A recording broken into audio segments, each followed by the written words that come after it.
Ok, pessoal, vamos continuar falando mais um pouco sobre teoria da resposta ao item. Já falamos sobre as curvas características dos itens, sobre as expressões da própria logística de 1, de 2, de 3, de 4 e de 5 parâmetros. Depois da função de informação do item específico do item, assim como a curva característica, cada item tem a sua. Depois da função de informação do teste, que mede em quais regiões o teste é mais apropriado para estimar bem as proficiências.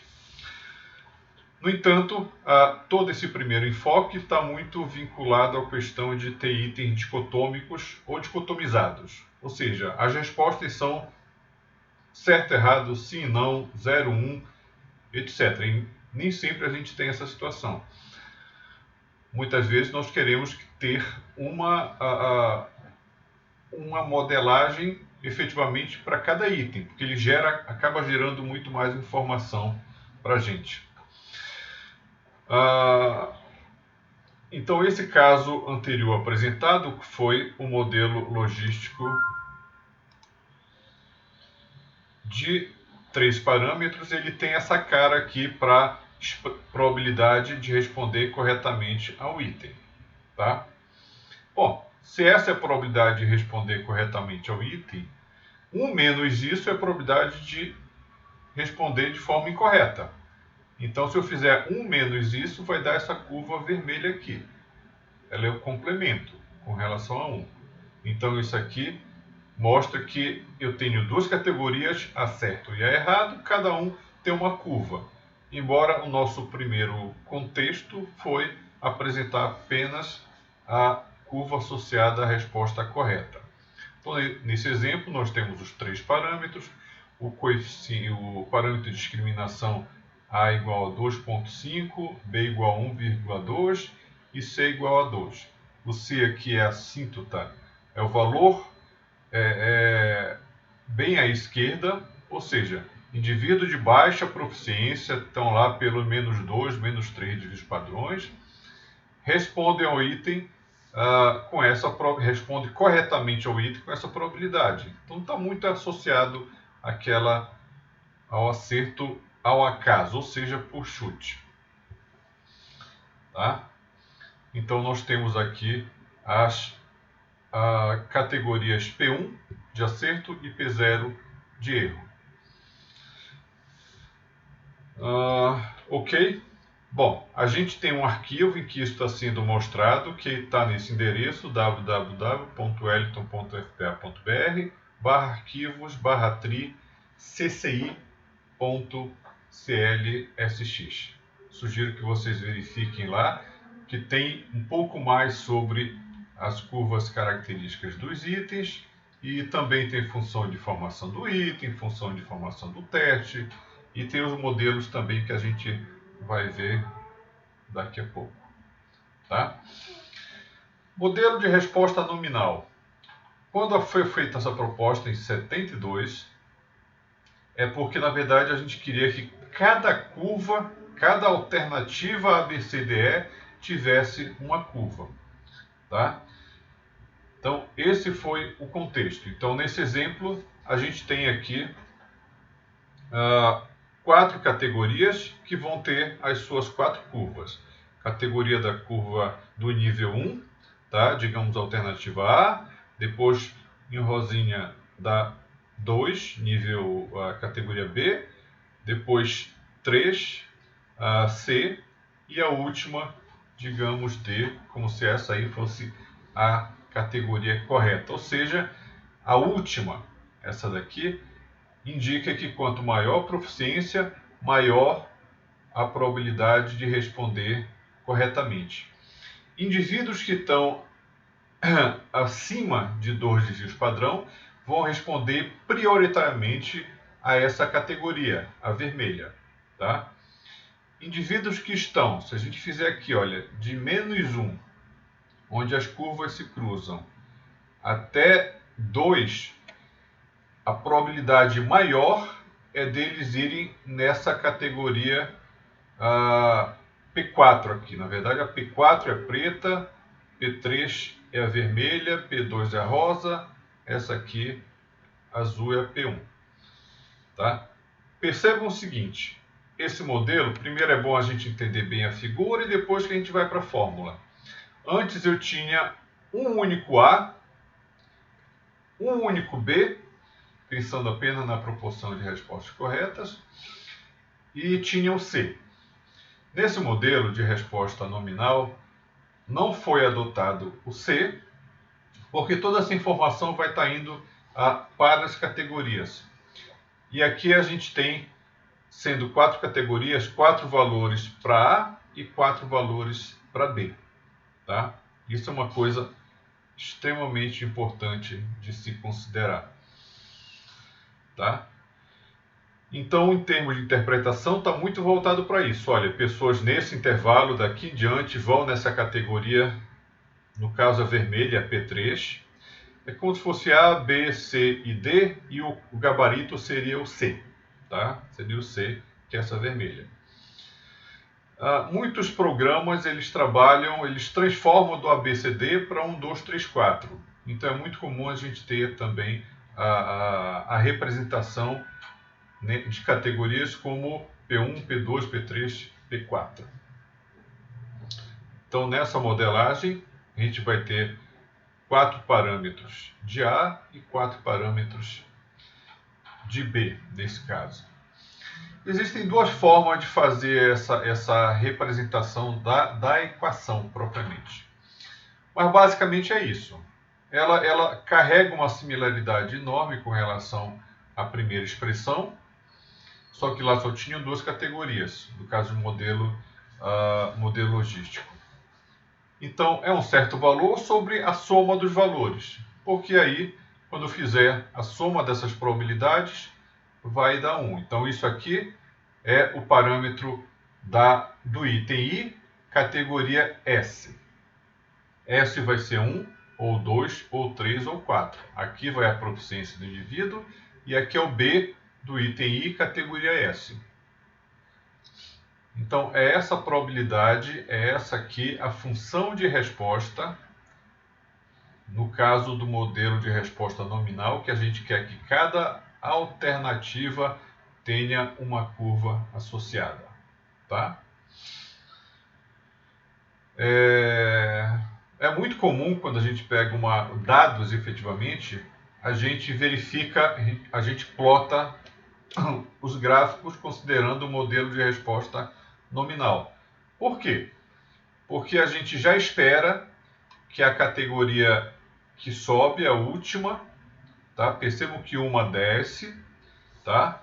As outras estão no intermediário, elas sobem e descem, e a outra que só sobe. A gente espera que, obviamente, essa seja o gabarito, como aqui seria a categoria C, no caso, a alternativa C.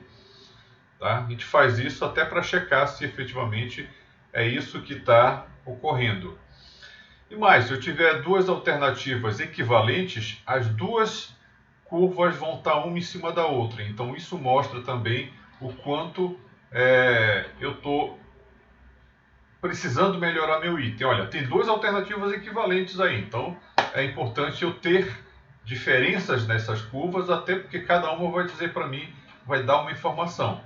Olha, esse conjunto aqui de indivíduos não domina isso. Aquele outro conjunto de indivíduos não domina aquilo.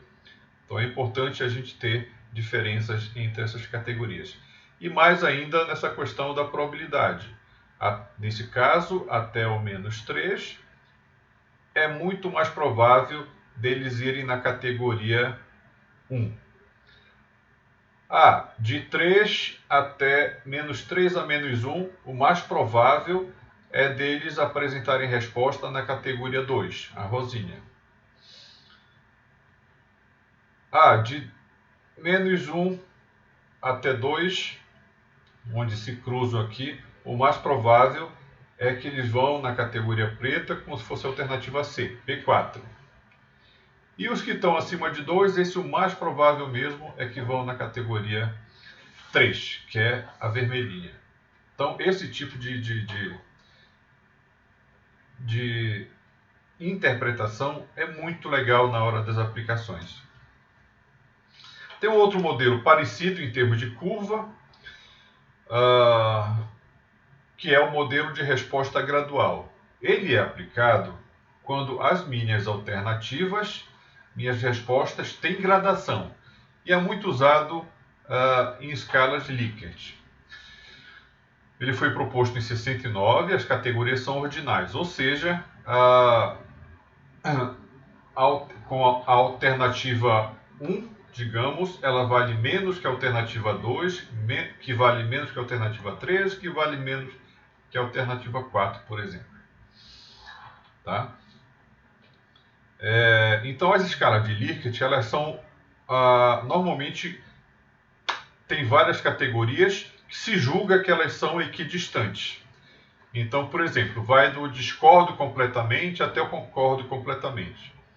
Então, algumas têm discordo completamente, discordo moderadamente, nem discordo nem concordo, ou também chamam de neutro, concordo moderadamente, concordo completamente. Então, teriam 5 categorias que se julgam ter equidistância. Alguns itens preferem ter uma categoria neutra em algumas áreas, no sentido de que o respondente pode se declarar neutro. Outros preferem obrigar a pessoa a se manifestar, positivamente ou negativamente. Aí tira o neutro para obrigá-lo a ir para um lado negativo ou positivo. Tá? Então, em termos de nível de concordância, são essas categorias. Em nível de frequência, nunca acontece, acontece regularmente, razoavelmente, ou às vezes, e vai até sempre acontece também com 4 ou 5 categorias. Alguns estudos vão até 7 categorias, então é bem variado isso. E como é que é a forma de apresentação da função de resposta gradual? É isso daqui. É como se fosse um modelo logístico de 2 parâmetros, tá? Só que aqui numa categoria S menos o próprio modelo na categoria S mais 1. Percebam que nesse modelo só tem um valor de A também. E tem 3 valores de B. Ué, mas 3 valores de B, mas tem 4 categorias? É porque ele está muito associado, por exemplo, ao modelo logístico. Quando a gente falou lá, era um modelo dicotômico. Tinham 2 categorias, mas só tinha um valor de B. Porque o outro só fazia inverter a curva. Tá? O outro era o complemento. Então, se eu tenho 5 categorias, eu vou ter 4 parâmetros. Então, é sempre um a menos.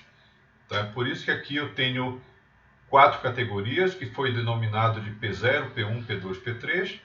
O P0 é justamente para caracterizar como se fosse a errada ou a menos correta. Tá?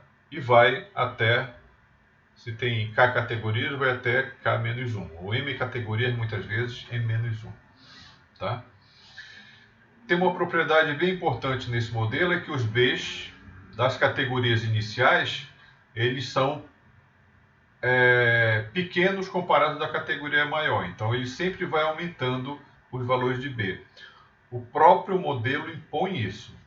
Até porque, senão, essa probabilidade aqui daria negativo. Então, eu tenho que ir aumentando os valores de B para que esse termo aqui seja sempre maior do que esse termo aqui. Tá?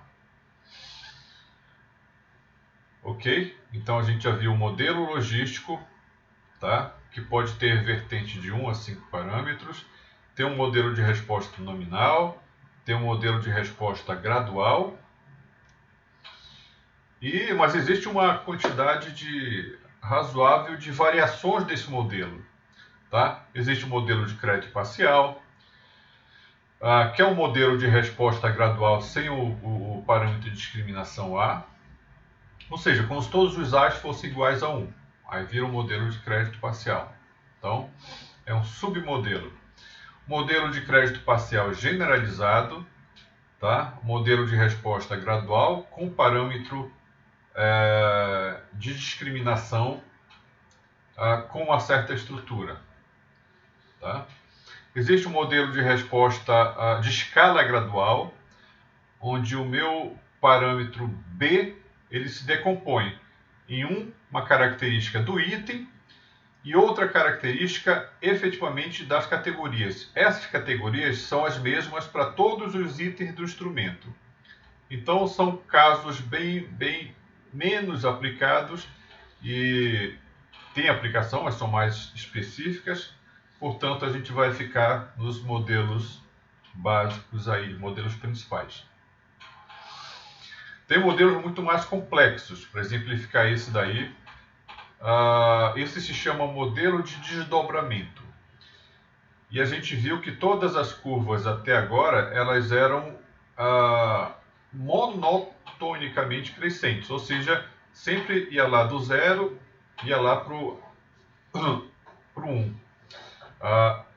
No caso gradual, nominal, ia ter sempre uma categoria que ia convergir para o 1, no caso maior, e outras intermediárias, que subiam e depois desciam. Esse modelo tem uma característica diferente, que é como se ele juntasse dois itens num só. Então, eles não são cumulativos, em grande parte. Por exemplo, a aceitação de pena de morte é um caso. Existem estudos efetivos sobre itens com essa característica. Se eu perguntar, a pena de morte é errada, porém é necessária em nossa civilização imperfeita. Tá? Então eu estou dizendo, é errada, porém é necessária. Então, na verdade, é como se eu estivesse juntando duas afirmações aí. E aí as pessoas vão se posicionar com uma certa característica, no sentido de que pessoas muito distantes do centro, ambas tendem a ter o mesmo comportamento. Então, com as seguintes categorias de resposta. Discordo fortemente, discordo, concordo e concordo fortemente. Tá? Então, tem essas categorias. Normalmente, nesses casos, olha que uma expressão é complicadinha. Mas é sempre assim, é um termo que foi modificado aqui, na verdade, os modelos anteriores já tinham uma expressão desse tipo, mas agora vai ser um termo que tem essa, a gente chama de penalização, uma modificação, e dividido pela soma deles. Quando você divide um termo pela soma de todas as possibilidades, aí quando somar todas essas probabilidades vai dar 1. Então, neste item, as pessoas que têm sentimentos fortes contra a pena de morte, ou baixa aceitação de pena de morte, ou seja, os extremos, escolheriam a categoria de resposta fortemente discordo, porque não concordam com parte do item, porém é necessária. Pessoas que têm sentimento de nível médio tenderiam a concordar com este item, isto é, escolheriam a categoria concordo. Entretanto, pessoas cujo grau de aceitação de pena de morte é alto optariam pela categoria de resposta fortemente discordo, pois não concordariam com a parte do item pena de morte é errada, porque eles são a favor. Então, nota-se que neste item, níveis altos do construtos, aceitação de pena de morte, não implicam categorias de resposta mais altas, como ocorre com os modelos cumulativos. Então, é um tipo específico de item. E aí, uma determinada categoria, que antes tinham essas categorias aqui, que subiam, desciam, tudo bem. Mas agora a gente vai ter uma categoria que ela desce e ela mesmo sobe. Tá? Nesse caso seria discordo fortemente. Tá? Essa daqui seria concordo fortemente e tem as intermediárias de concordo e discordo, tá? Então, é uma categorização, é um comportamento bem diferente desses chamados modelos de desdobramento. Bom, é importante a gente ter uma ideia de como simular variáveis para esse tipo de dado. Percebo que a resposta de um indivíduo, ela depende da proficiência dele e dos parâmetros dos itens. Tá? A resposta dele, certo ou errado, 0, 1, vai depender dessas características. Ou se for cada uma, se for um item nominal ou gradual, sempre vai depender da proficiência e dos parâmetros dos itens. Então isso tem sempre que ser levado em conta para fins de geração dos resultados, geração de respostas. Então, na estatística, quase sempre supõe-se que os dados seguem alguma equação ou distribuição que pode ter um ou mais parâmetros. Tá? Precisamos tentar descobrir, ou seja, estimar, quais são estes parâmetros. Então, a estatística toda tem isso. A gente tem dados, supõe que esses dados foram gerados por alguma situação, algum modelo, e a gente tenta, esse modelo tem parâmetros, tá? E a gente tenta descobrir, ou estimar, no caso, que parâmetros que geraram as respostas. Então, isso vale de forma geral, tá? Não é só na área educacional, vale de forma geral. Então, propomos forma de estimar os parâmetros, forma de estimar são estimadores, tá? Mas precisamos ver se esses estimadores realmente se aproximam dos verdadeiros valores dos parâmetros, ou seja, se as estimativas geradas por esses estimadores estão próximas dos verdadeiros parâmetros. Isso é muito útil na hora que a gente avalia a qualidade do instrumento. O instrumento é o estimador. Tá? Pode haver mais de um estimador, aí temos que selecionar o melhor. Por exemplo, se eu tenho observações que eu julgo que são normais, um estimador é a média amostral, o outro estimador é a mediana amostral. E aí, qual deles é o melhor? Depende do seu critério. Eu quero que seja não viciado, o estimador seja não viciado. Tanto a média como a mediana são estimadores não viciados para a média populacional. E então depois qual que é o meu parâmetro? Qual que é meu critério? Eu quero que ele apresente resultados mais próximos do verdadeiro valor, ou seja, que o erro padrão seja menor. E aí a gente tem que a variância da média amostral é o sigma 2 sobre n. Então a gente já tem uma variância sigma 2 sobre n. E a variância da mediana? Da mediana é sigma 2 sobre n vezes um certo fator. E esse fator é maior do que 1. Tá? Sabem que fator é esse? Então isso faz com que a variância da mediana, ou seja, o erro padrão da mediana, seja maior do que o da média amostral. E, portanto, a média amostral é um estimador melhor. Então é sempre assim. A gente tem um modelo, tá? Supõe que existe um modelo que tem, por exemplo, parâmetros A, B e C.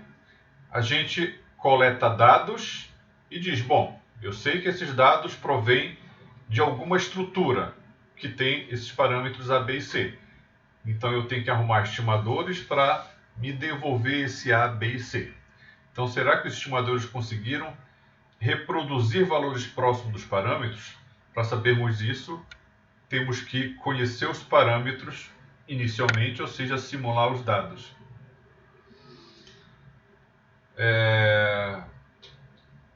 Como é que eu posso gerar dados Bernoulli de parâmetro P? Por que Bernoulli? Porque eu estou olhando respostas que vão ser 0 e 1. Então, isso é a distribuição Bernoulli que se vê nos cursos básicos de probabilidade.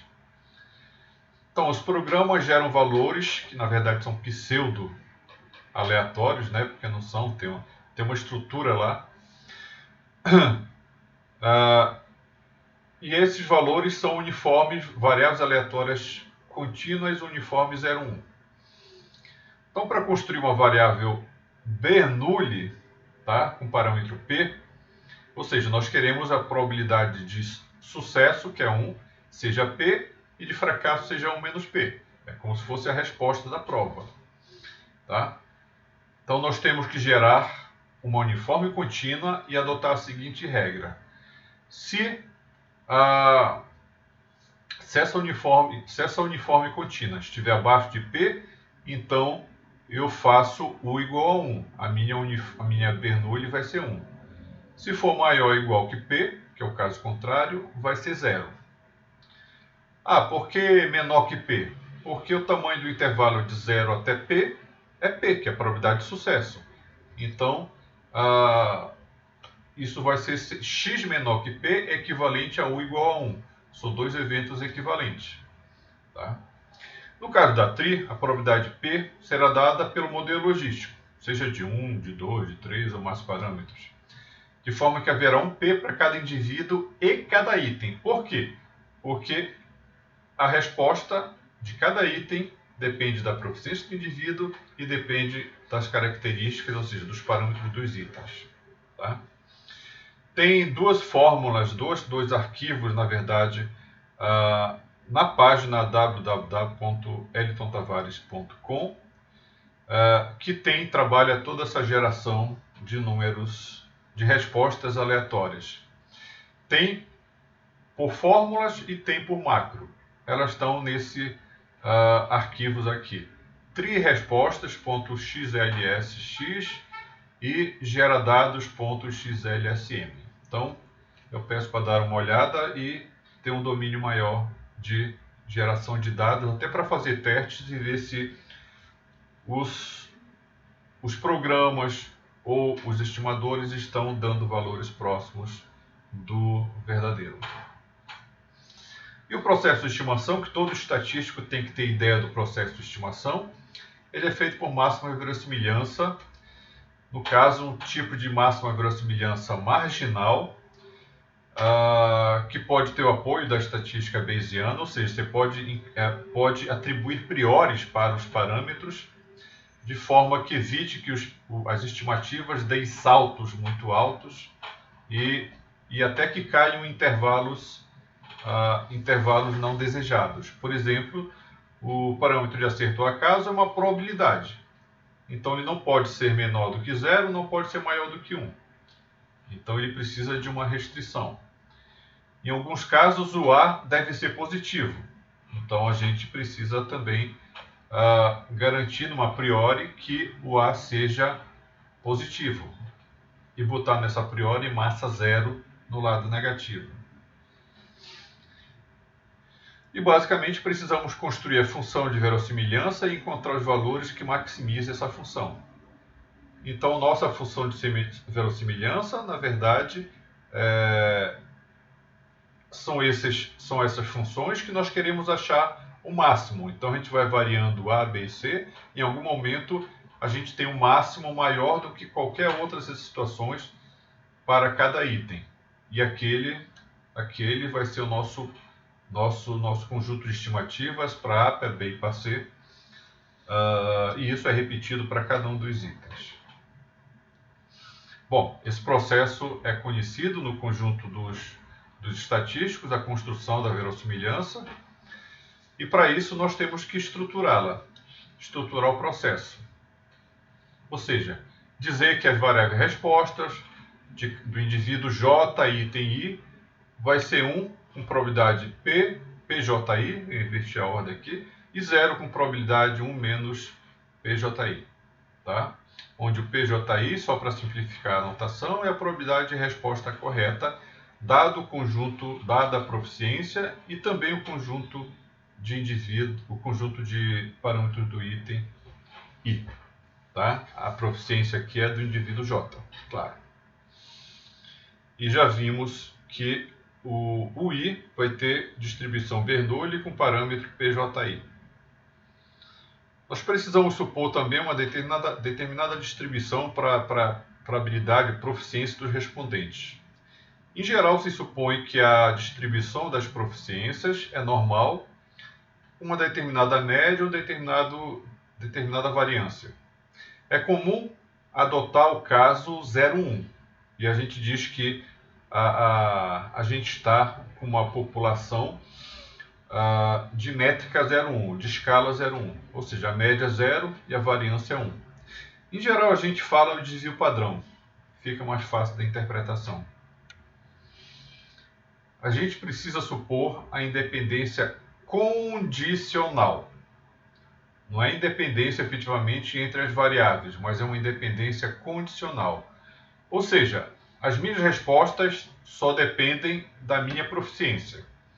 Tá? Não depende de qual item do conjunto de itens que eu estou olhando. Minha resposta a um determinado item não depende do outro item. Ela depende só da minha proficiência. Então, proficiência vai fazer com que eu responda os itens de forma independente. Então, a probabilidade conjunta da resposta do item 1 ser um U01, que vai ser 0 ou 1 esse valor aqui.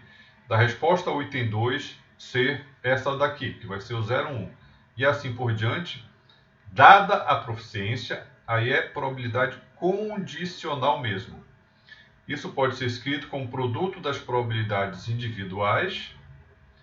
E as probabilidades individuais são essas daqui, que são todas PJI. Então, isso vai ser o produtório, I variando de 1 até o número de itens, de PJI. Tá? Bom, essa é a nossa verossimilhança tradicional, tá? Mas aí a gente vai colocar um componente adicional, porque a gente não conhece a proficiência. Então, a gente supõe, como já fiz a suposição da distribuição, tá? Então, a gente vai introduzir essa coisa na nossa equação de verossimilhança. Então, a equação de verossimilhança normalmente é representada por L da letra em inglês likelihood, que é a probabilidade do conjunto total de dados. Isso aqui é o vetor de resposta do indivíduo 1, vetor de resposta do indivíduo 2, até o vetor de resposta do indivíduo N. É escrito como um produto dessas probabilidades. Ah, mas essa probabilidade aqui eu tenho que condicionar em θ, porque eu não conheço os θ. Então vai ficar P de UJ ponto, ou seja, vetor de resposta do indivíduo J, dado a habilidade, tá? Vezes G de θ, dado eta, que é 0,1 de θ. Então essa passa a ser a nossa verossimilhança marginal, que é o processo mais aplicado efetivamente. E a partir daí, construir a verossimilhança é o processo padrão na área de estatística. Para obter o máximo de uma função, deriva igual a zero. Tá? E aí a gente obtém o máximo, os valores que maximizam a função, porque em toda função, quando ela alcança o máximo, é quando a derivada vira zero. Quando está crescendo, a derivada é positiva, depois a derivada se anula no máximo e depois a derivada vai decrescendo. Então, fechou no zero, a gente tem os nossas estimativas de máxima verossimilhança. Então, para encontrar os zeros, as raízes dessas funções, deveríamos aplicar algum método numérico, tipo Newton-Raphson, desenvolvendo a equação da verossimilhança, obtemos as formas finais de estimação para os parâmetros dos itens.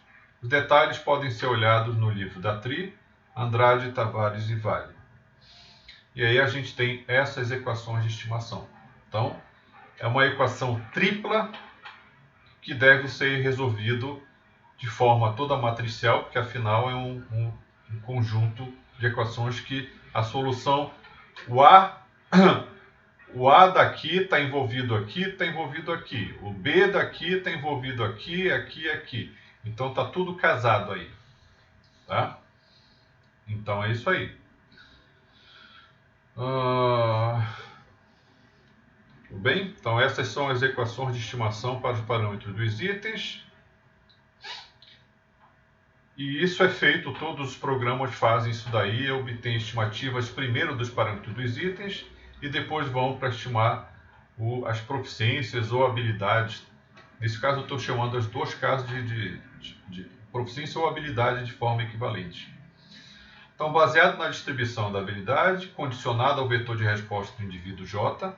Então, eu tenho um determinado vetor do indivíduo J. Então, a distribuição da proficiência. tá? Que eu supus normal 0,1. Condicionada, restrita às respostas do indivíduo J,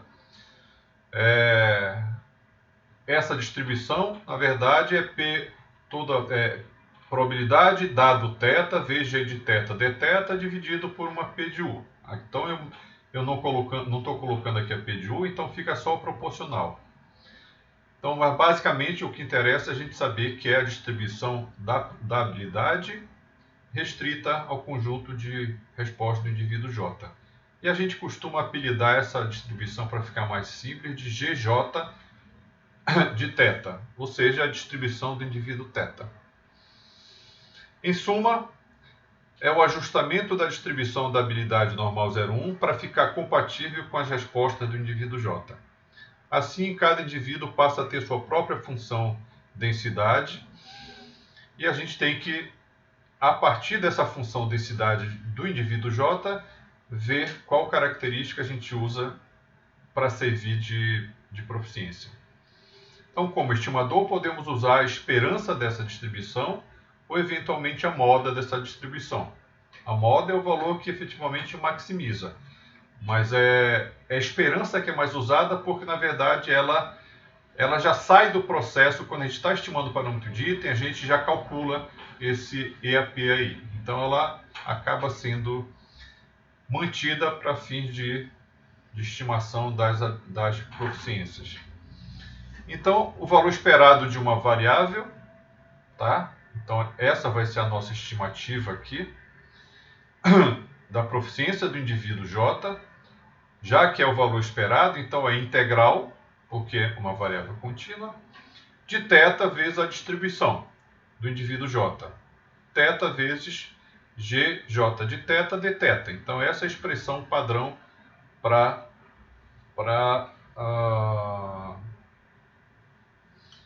a gente obter as nossas estimativas pelo método IAP. Tá? Pelo método máxima verossimilhança, é só pegar a derivada do log com relação a θ que a gente quer e maximizar. Então, achar o valor que maximiza a função. Então, aqui a gente está maximizando, aqui a gente está efetivamente achando o valor esperado. Aqui faltaria, na verdade, uma componente, porque essa daqui é pelo método máxima verossimilhança tradicional. Teria que apresentar uma outra que é para achar o máximo dessa expressão aqui. Vou incluir depois. Então, só para exemplificar, estimativas das proficiências θJ. Então, aqui a gente tem, isso aqui acabou sendo o exemplo das... É um exemplo simulado, na verdade, né? Nem das alturas. Então, essa curva aqui é a normal 0,1. Tá? E cada indivíduozinho vai ter a sua distribuição. Então, por exemplo, aqui eu tenho nessa cor um indivíduo. Aqui em verde eu tenho um outro indivíduo. Aqui eu tenho um outro indivíduo. Então, cada um tem sua curva. E de acordo com o valor esperado de cada uma dessas curvas, eu tenho a proficiência.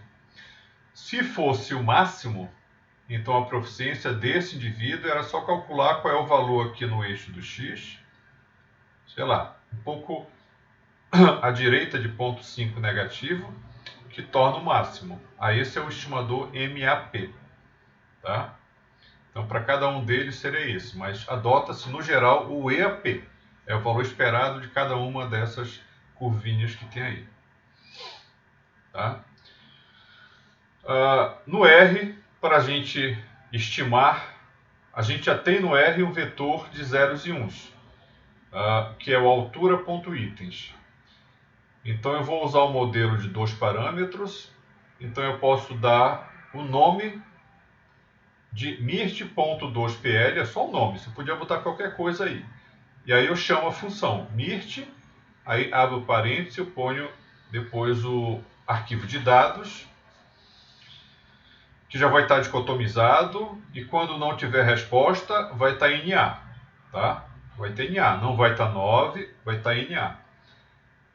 1 aqui, por enquanto, é sempre 1. Quer dizer que essa proficiência aqui é unidimensional. Nesse caso, é só a altura que eu estou obtendo. A proficiência é unidimensional. E o item type, ou seja, o tipo de item, é o 2PL, o modelo logístico de 2 parâmetros. Aqui eu pedi para botar o standard erro, ou seja, o erro padrão, igual a true, ou seja, junto da minha estimativa de proficiência, para ele calcular também o desvio padrão. E para obter os tetas, a função é f-scores, também é do MIRT, e aqui eu forneço o elemento que está aqui, porque aqui estão os parâmetros dos itens. Então, na verdade, ele só precisa fornecer aqui os parâmetros dos itens. Aqui tem um monte de coisa junto, o parâmetro dos itens está aí no meio. Aí basta esse comando e ele calcula, ele obtém as estimativas de proficiência. Tá? Bom, aqui tem um outro banco de dados, na verdade, que é para treinar. E naquele primeiro das alturas, as respostas estavam dicotomizadas. Esse aqui é resposta do tipo ABCDE. No entanto, o MIRT e outros eles não trabalham com ABCDE. Eles sempre pedem 1, 2, 3, 4, 5, por exemplo. Então sempre a gente tem que transformar. Então aqui eu coloquei o primeiro comando. Esse arquivo saresp.dat está lá na minha página. Podem olhar ele aqui, nesse endereço. Colocar esse endereço, dar Enter que o navegador vai mostrar. Mas a hora que eu quiser baixar para o arquivo Saresp, basta dar esse comando todo. Aqui eu vou estar mandando trazer algumas variáveis, eliminar outras. E onde tiver vazio, onde não tiver resposta, vai ficar um espaço em branco. Aqui pareceu vazio, mas é um espaço em branco. Tá? Nesse arquivo aqui, também as 3 primeiras linhas são de gabarito. Não tem cabeçalho. Tá vendo? Não tem cabeçalho, é falso. E as 3 primeiras linhas são do gabarito. Então é por isso que está aqui skip igual a 3. Aí ele pula as 3 primeiras linhas, começa a ler a partir da 4. Tá? Então vocês façam o favor de rodar aí. Aqui eu estou dando, já que não tinha os nomes, eu estou dando os nomes das colunas aqui. Grupo, escola, o ID do indivíduo, o turno e depois os itens. E 1, e 2, e 3, e 4, e 5 e assim por diante. Tá? Como está em letras ABCD, eu fiz uma forma aqui de transformar tudo que é A em 1, tudo que é B em 2, tudo que é C em 3, tudo que é D em 4, tudo que é E em 5. E aí, onde não tinha isso, então era 0. Aí eu botei um comando aqui para voltar, ou seja, onde tem 0, ele pega do arquivo original. E aqui eu retorno as 4 colunas iniciais. Tá? Então, basicamente é isso. Eu construo as respostas. Aqui eu construo os gabaritos. Dou nome para os gabaritos. Tá? Aqui transformo em número de novo. Então, vale a pena, por enquanto, treinar isso para a gente poder trabalhar com dados ABCDE mesmo. Tá? Então, hoje a gente para por aqui. E depois a gente continua com outras etapas da parte de TRI. Tá? Até a próxima.